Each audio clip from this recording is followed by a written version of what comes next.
Hi friends, welcome to Sunita's kitchen. ఇవాళ recipe వచ్చేసి meal maker tomato curry ఎలా చేయాలో చూద్దాం. ముందుగా నేను ఒక గిన్నెలో కొన్ని వాటర్ని తీసుకొని బాగా హీట్ చేసుకున్నాను. ఒక 5 మినిట్స్ అలా హీట్ చేసుకున్నాను.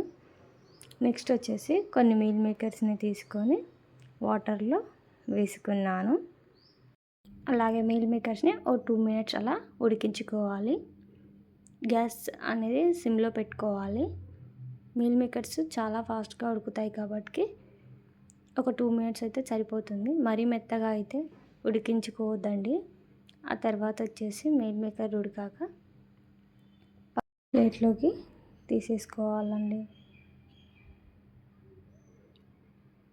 చూడండి, మీల్ మేకర్స్ అనేవి ఫాస్ట్గా ఉడికాయి, చాలా ఫాస్ట్గా ఉడుకుతాయి. మరీ మెత్తగా అయితే ఉడికించుకోవద్దు అసలే. నెక్స్ట్ వచ్చేసి మీల్ మేకర్స్ని కొంచెం లైట్గా ఫ్రై చేసుకోవాలి. రెడ్డిష్ బ్రౌన్ కలర్లో వచ్చేంత వరకు ఫ్రై చేసుకుంటే చాలు. ఒక 2 మినిట్స్లో ఫ్రై అయిపోతాయి. కొద్దిగా ఆయిల్ వేసుకొని ఫ్రై చేసుకోవాలండి. చూడండి నేను ఎలా ఫ్రై చేస్తున్నాను అనేది. మీకు గమనించినట్లయితే కలర్ కూడా చేంజ్ అయ్యాయి. మళ్ళీ ప్లేట్లోకి తీసేసుకోవాలి. అలాగే ఆ తర్వాత అందులోనే కొద్దిగా ఆయిల్ వేసుకొని 2-3 టేబుల్ స్పూన్ ఆయిల్ అయితే సరిపోతుందండి కర్రీకి.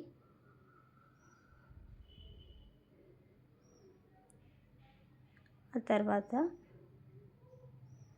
జీలకర్ర ఆవాలు వేసుకోవాలి. ఆ తర్వాత వచ్చేసి కొద్దిగా కరివేపాకు, నేను ఆనియన్స్ అనేవి ముందుగానే కట్ చేసి పెట్టుకున్నాను. ఆనియన్స్ కూడా కొద్దిగా ఫ్రై చేసుకోవాలండి. అందులో కొద్దిగా పసుపు వేసుకోవాలి. ఒక 5 మినిట్స్ అలా ఫ్రై చేసుకోవాలి. ఆనియన్స్ కూడా తొందరగానే ఫ్రై అవుతాయండి.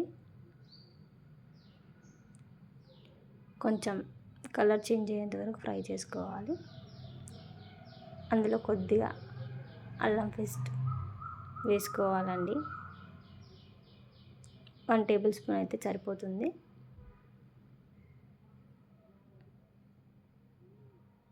అల్లం పేస్ట్ అనేది కొద్దిగా పచ్చి వాసన పోయేంత వరకు కలుపుతూ ఉండాలి. ఆనియన్స్లో ఫస్ట్ వేసుకున్నాను అనుకో పచ్చి వాసన ఏముండదు అన్నమాట.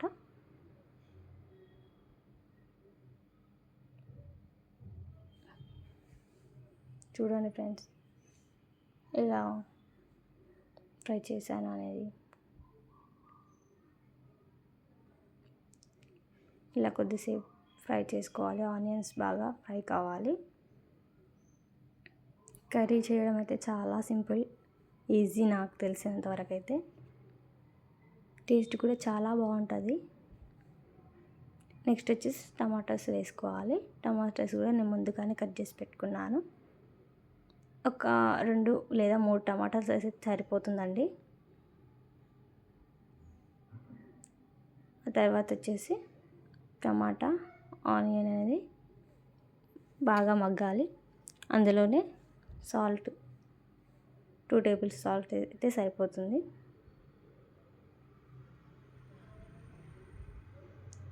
ఇంకా 5 మినిట్స్ అలా స్లిమ్లో పెట్టి ఉడికించుకోవాలండి. నెక్స్ట్ వచ్చేసి తగినంత కారం వేసుకోవాలి.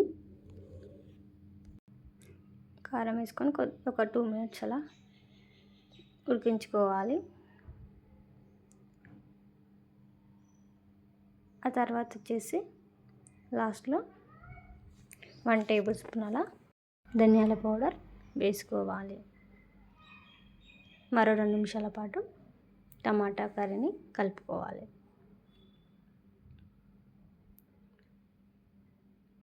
ఆ తర్వాత వచ్చేసి టమాటా కర్రీ బాగా మగ్గాక మనం పక్కకు తీసి పెట్టుకున్న మీల్ మేకర్స్ని అయితే టమాటా కర్రీలోకి వేసుకోవాలి. ఒక 1 మినిట్ పాటు కారం పట్టేలా కలుపుకోవాలి. సరిపోతుందండి. ఎంతో సింపుల్గా ఈజీగా మీల్ మేకర్ కర్రీ అయితే చేసుకోవచ్చు. ఇంకా చపాతీలోకి అయితే చాలా బాగుంటుంది. గ్రేవీ కావాలి అని అనుకున్న వాళ్ళైతే కొద్దిగా నానబెట్టుకున్న చింతపండు రసాన్ని అయితే కర్రీలో వేసుకోండి, చాలా బాగుంటుంది.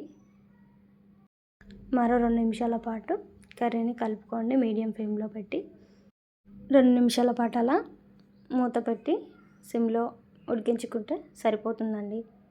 ఫైనల్గా అయితే మీల్ మేకర్ కర్రీ చేయడం ఎలానో చూపించాను. మీరు కూడా చేయాలనుకున్న వాళ్ళు ట్రై చేయండి. ఎలా వచ్చిందో చెప్పండి. Please like and share, subscribe our channel. Curry అయితే చాలా బాగుంటుందండి. ఇలా చేసి చూడండి మీరు కూడా. ఫైనల్గా మీల్ మేకర్ టమాటా కర్రీ అనేది చేయడం అయితే అయిపోయింది. Okay friends, bye. లైక్ చేయడం అయితే మర్చిపోకండి ఎవరు కూడా.